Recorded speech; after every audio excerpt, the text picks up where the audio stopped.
The subnet mask is extremely important because without it, computers and routers won't be able to determine what part of the IP address goes for the network and what part of the IP address goes for the host.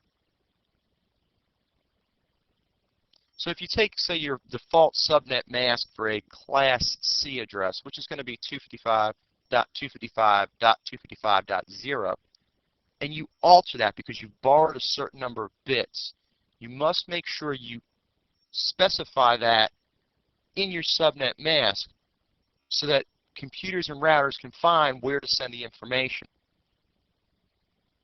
Let's look at this a little more specifically. Let's say you've borrowed 4 bits from the addresses that you were assigned for your subnetting. So these first 4 bits go for subnetting. What we want to do in order to determine our subnet mask is we take these 4 bits and we get the decimal equivalents of them. If we look down here, conversion-wise, the bit here is worth 128, the bit here, 64, the bit here, the third bit in, 32, and the fourth bit in is 16. If we take these numbers, we bring them down here, we add them up, so 128 plus 64 plus 36 plus 16 equals 240. This number here is our subnet mask because this is the equivalent of this.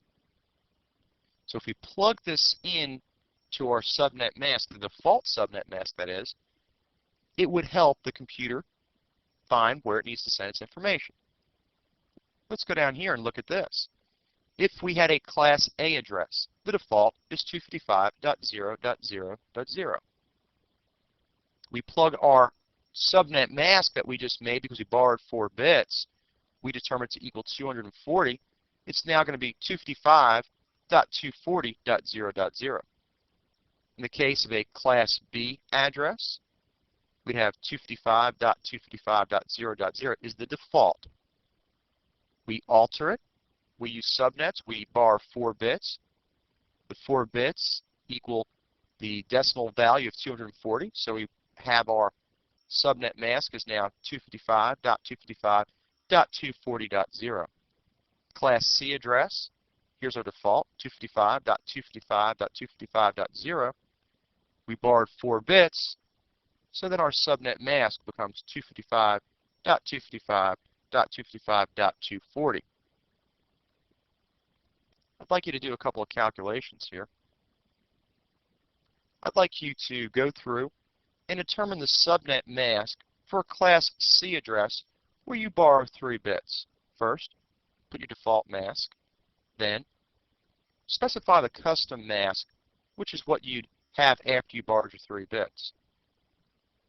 The next item is to determine the subnet mask for a Class B address where you borrowed 2 bits. First, put your default mask. Then put your custom subnet mask after you borrow the 2 bits. And then finally go through and determine the subnet mask for a Class C address where you borrow 5 bits. Put your default mask and your custom mask after you borrow the 5 bits. The calculation sheet for you to work on can be found in the Stuff folder. It is called 04 space subnet space mask, or 04 subnet mask. And in the next segment, we'll look at the solution for these calculations.